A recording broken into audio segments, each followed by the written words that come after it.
everybody, welcome to the New Year, New Skill Crochet Along. I'm Pia from Stitches and Scraps, and this is week 5 where we're going to explore Bruges lace. My pattern for this week is a Bruges lace napkin ring, which is basically just a straight loop of Bruges lace. I'm going to turn this sideways so you can see the whole thing. It starts here, goes straight across, and then curves and comes back across the other way, and when you get to here, you're going to be joining it to these loops here, and that makes it a ring. And that's really all there is to that pattern. So it's a pretty simple pattern. I want to show you the basics of this part, of doing the actual Bruges lace. So Bruges lace is long tapes, well, not necessarily long, but Bruges lace is tapes of plain stitches with chain loops on the outside. And that's the basic structure of the lace. What makes it fun is what happens when you connect these chain loops and when you curve around the corners and stuff like that. So I'm going to show you, I'm not going to make the whole thing, but I'm going to start somewhere right around here and show you just how to make the straight tape, how to do a curve, and how to come back around on the other side and join it up in between.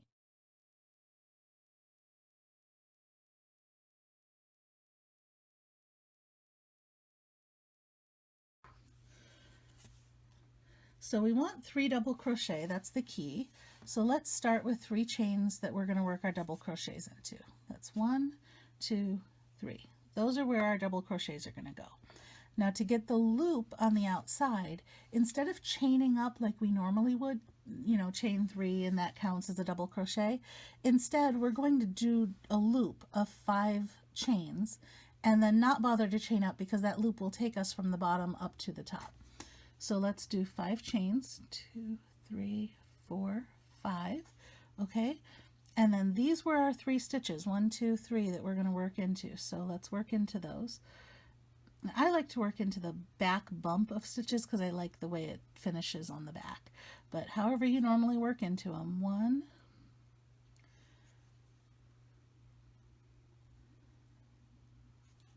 2, and 3. It's always tricky on this one because I don't use a slip knot, but there we go.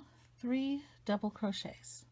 Okay, so I've got 3 double crochets and I've got this 5 chain loop sticking out at the side. For the next row, I'm going to do exactly the same thing. Actually, all the rows to make the straight tape are exactly the same thing. You make a 5 double crochet loop, or sorry, a 5 chain loop. You turn your work, and then you work double crochet into each of those 3 stitches. And you try not to split the yarn like I keep doing. This is bamboo yarn that I've ripped out and worked with a few times, so it's a little bit splitty. You will notice that most Bruges lace patterns, including this one, are designed for thread because the lacy look it just works so well with thread. You can do Bruges lace even with bulky yarn if you want to, and get a completely different look. I've seen some really nice ones with chunky yarns, but most of the patterns you're going to find are going to be for thread. I'm using this yarn just so you can see it more easily. So now I've got 2 rows. I've got a funny little chain loop sticking out on each side, and I've got my 3 double crochets going across. I'm going to do a bunch more rows. I think I'm going to do maybe 6 rows total. I want to get 3 loops on the inside so that we can join them when we come back around. So let's go through those. Chain 5. I'm going to speed it up a little bit. Okay, double crochet in each of the 3 stitches.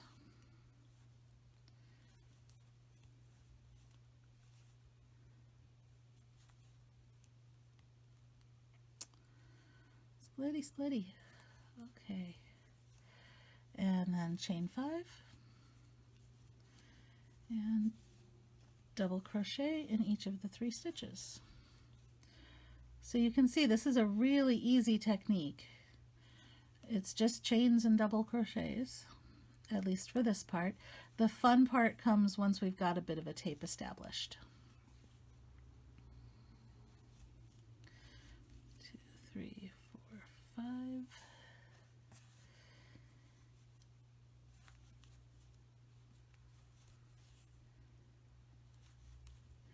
So just like with all lace, one of the key aspects of Bruges lace is blocking.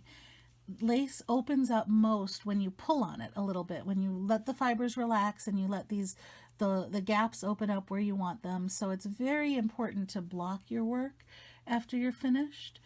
And there's instructions in the pattern for doing that, but it basically involves getting it wet and then letting it dry in the shape you want. Since we want a stiffer napkin ring in this case, I've included instructions for adding starch so that it gets nice and stiff and works well as a napkin ring.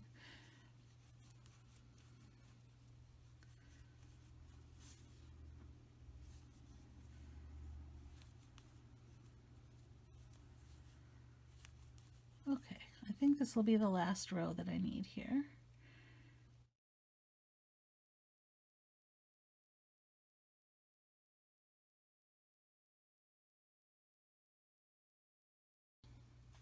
We have now a tape of Bruges lace that has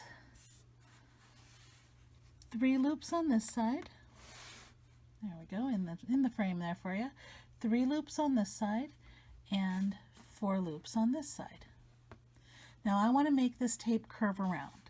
So I want it to go around this way and come back down this way.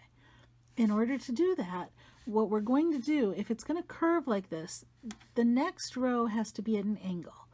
This side has to be taller than this side. Do you see that? Because this stitch has to go further. So what we're going to do is we're going to start with a single crochet on the inside, and then a half double, and then a double. So that'll give us this angle here, and as we keep adding the angles in, over and over around, we'll eventually get around to where it's going straight again. The other thing we need to look at is the way the loops are going to be in the center here. So when we do our first loop here, that's going to become the loop that all the other loops get joined into. So let's just start it. I think you'll see it as we go along.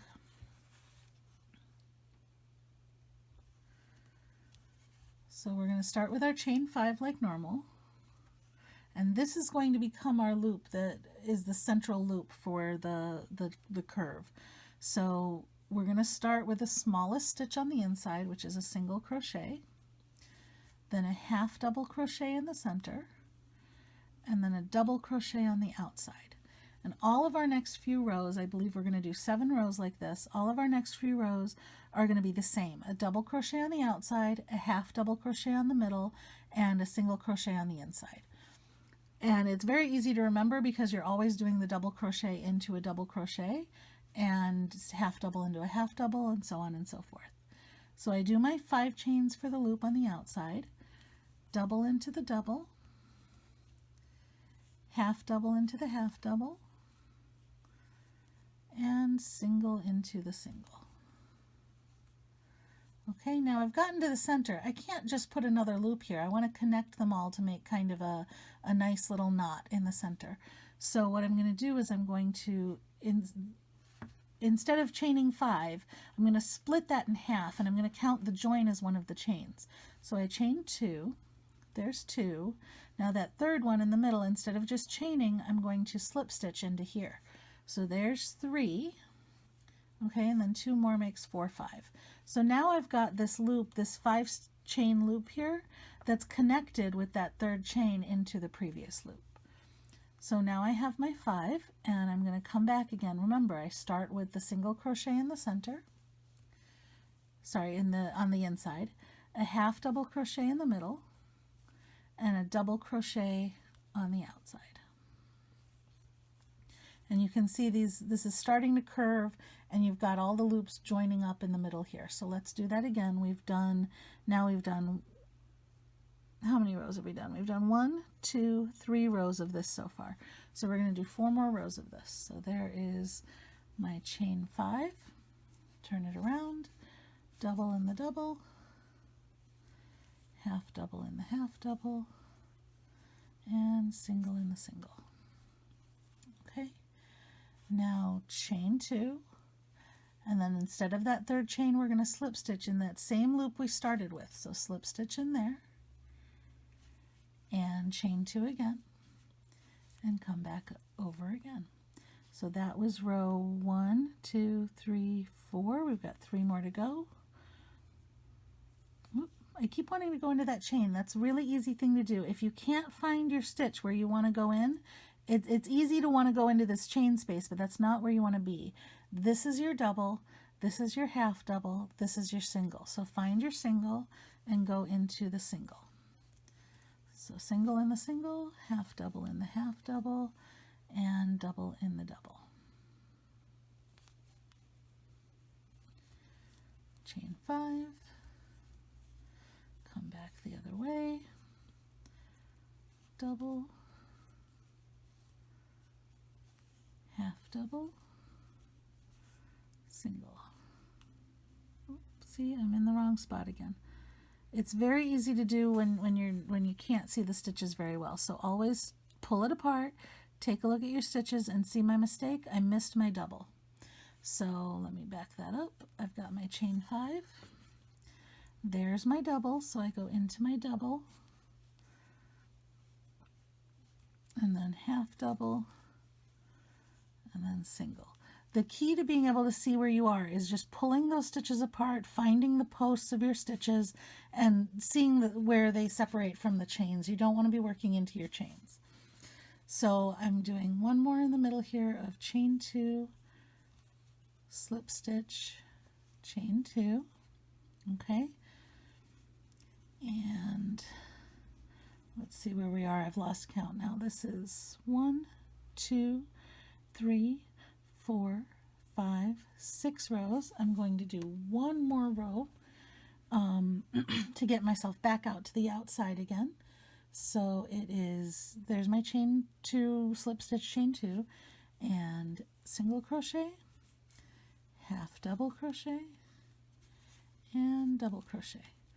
Okay, I'm back out to the outside and I think my curve should be completed. Let's take a look.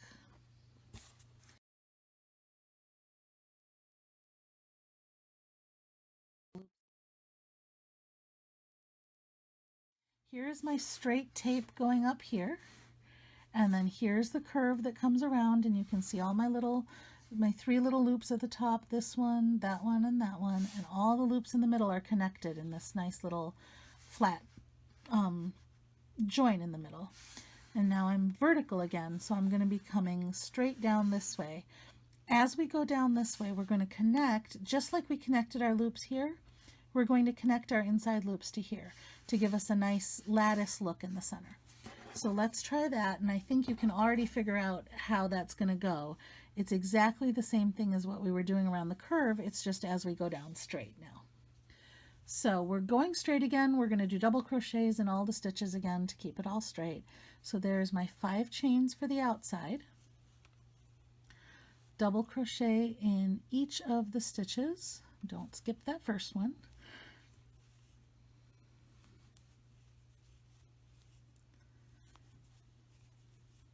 Okay, and now we're on the inside and I want to join it to this loop. So I'm going to chain 2. I'm going to slip stitch in this loop, and that counts as my 3rd chain. And then I'm going to chain 2 again. And that starts my next row, which is double crochets all the way across. So double crochet, double crochet, and double crochet. Okay, let's do one more and then I'll show you how it looks. So there's my chain 5 for the outside, and double crochets all the way across. So 1, 2, 3. Okay, now I want to join to the next one, which is this one. So I chain 2, slip stitch in the next loop. That counts as my 3rd chain, chain 2, and come back across.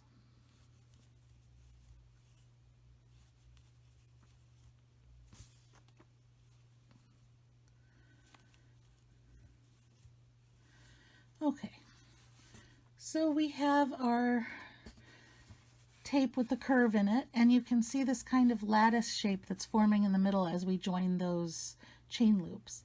And that's the basic structure of Bruges lace.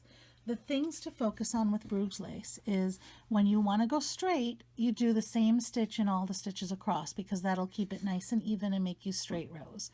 When you want to curve, what you're going to do is do smaller stitches on the inside of the curve and taller stitches on the outside of the curve, and that'll make it curve around. As far as the loops, anywhere where you want to join loops, like in the center of a curve if you want a nice joined loop, or when we're coming down next to each other when you want the loops to join, in order to join loops, you do half of your loop, whether you're doing a chain 5 loop, a chain 7 loop, whatever kind of loop you're doing, do half the stitches, then put one stitch as a slip stitch into the loop you're joining to, and then do the other half of the stitches, or chains. So it's chain 2, slip stitch, chain 2 instead of chain 5. On the outside, you're always going to have those chain 5s. It gives it that nice spiky look. If you wanted a straight edge, you could actually get rid of those chain 5s and have it look just like this, but that's not typical for Bruges lace. For the napkin ring, the way it works is we're going to come back down around this way, go around another corner, come back up and join here. As you do that, you're going to not only be connecting the inside loops to the center, you're also going to be connecting the outside loops to these 3 loops, and that makes it form a ring, because then it folds it around like that. So it's the same kind of join. It's chain 2, slip stitch, chain 2. Anytime you're joining 2 of these loops, it's going to be chain 2, slip stitch, chain 2. So I hope I've introduced you to something new and that you enjoy it. And I will see you next week when we look at lover's knots, which are also called Solomon's knots. Thanks for joining me.